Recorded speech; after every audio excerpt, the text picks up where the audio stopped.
Welcome back. I'm Rachel Baribeau. And I'm Kevin Skarbinski.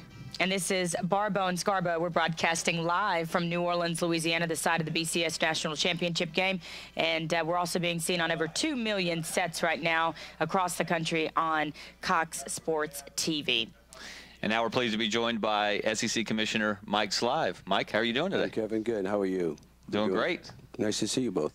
I want to know how this game may be different for you Monday night than the last 5 BCS championship games. Obviously, you had a specific rooting interest the last 5 years. How's this one going to be different? It's going to be a lot less anxiety. I can tell you that. You've seen me walk those sidelines and not look on occasion until it was over. But the SEC is going to win on Monday night, and that is satisfying, gratifying, and a record that I think one will never see broken.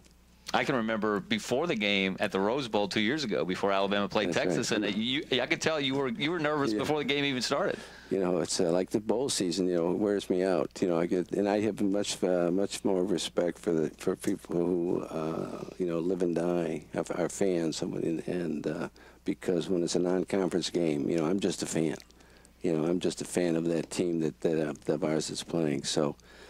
It's going to be an interesting night, a great night. 2 great football teams, the 2 best teams in the country, playing each other. And for us, it'll be the 6th in a row, which when you sit back and think about that, it's a tremendous, just a tremendous record. I think about Joe DiMaggio's 56 games, and I think about all those great records in all kinds of sports.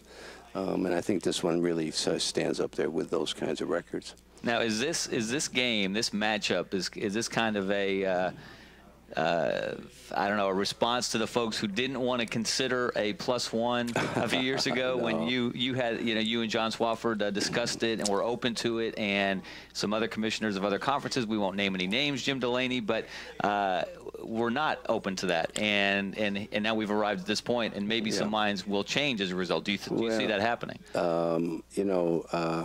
It was an interesting. It was 2008 when we raised the question of the +1, and that was as a result of Auburn being undefeated. And if you think about that now, it'd be absolutely incomprehensible to think that an undefeated SEC team with 13 wins wouldn't be in a championship game.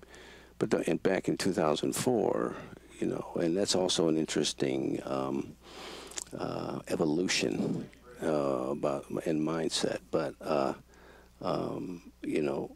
I do think that that there will be, I think I do think there will be a more in-depth discussion about the +1 than took place in the past. And I would guess from things that have happened that there will be there are other people who may have an interest that maybe didn't have an interest back then. Now, there's obviously going to be some in-depth discussions about how to change the BCS when the current contracts run out. Are we looking? I know it's hard to forecast these things, but are we looking at tweaks, perhaps, or not perhaps only is it changes? hard, but let me put it this way, because I'm not going to answer your question totally, and you knew I wasn't going to answer your question totally. I had to ask it anyway.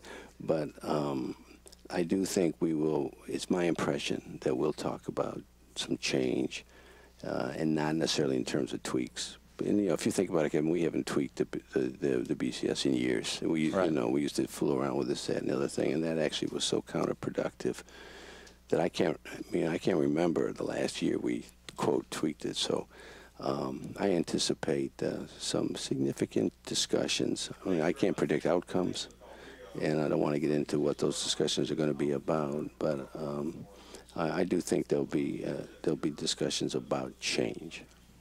You recently sat down with a fine writer from the Birmingham News and talked a little bit about the future. I'm interested, and I asked, I believe was it John Solomon? It was John Solomon. And I asked him about what he thought your legacy, what you wanted to be remembered as. And I know that's not right now, that's not tomorrow, that's down the road, and that's for you to know and for us to find out. Would that, and I asked whether it was maybe you helping to get a +1 passed, or whether it was a network television. What would you want to be remembered for, Commissioner? That being the commissioner of the SEC is being a trustee of a very important and significant and cherished trust. And so if in my time as a trustee, I can leave two things. I can leave the SEC better than when I found it, and most importantly, prepared to successfully meet what are the future demands that are going to be made upon the league to maintain its current primacy.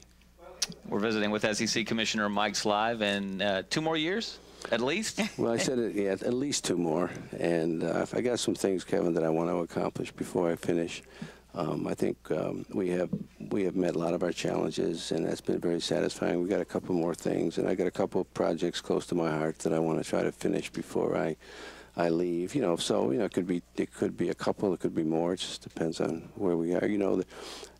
It's sort of presumptuous to say that I'm going to decide unilaterally how long I'm going to work in the SEC. So. What happens the year you don't have a team in the BCS championship game? Hard as that may be to conceive right now. I refuse to think about that. I refuse to think about that. We'll be looking for 7.